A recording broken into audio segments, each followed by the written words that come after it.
Pala, next week, schedule mo ulit sa magpapabrace. Samahan kita,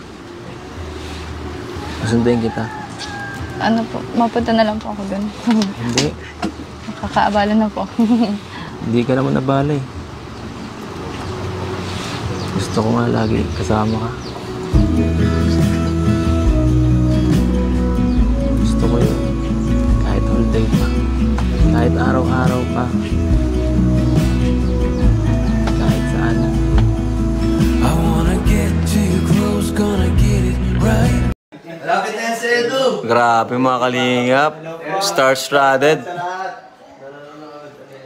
Yan po. Pandesal na yan.